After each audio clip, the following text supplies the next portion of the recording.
Hello everyone, today we are going to learn basic QCAD tutorial how to print sketch.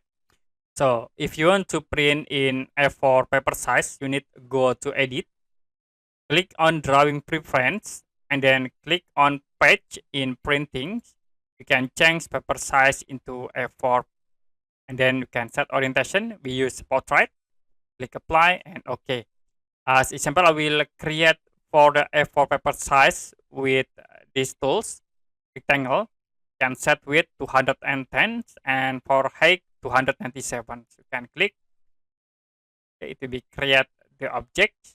And then I will use offset tools to offset this rectangle. Okay, I will use these tools and we offset with this 1010. You can click like in this point.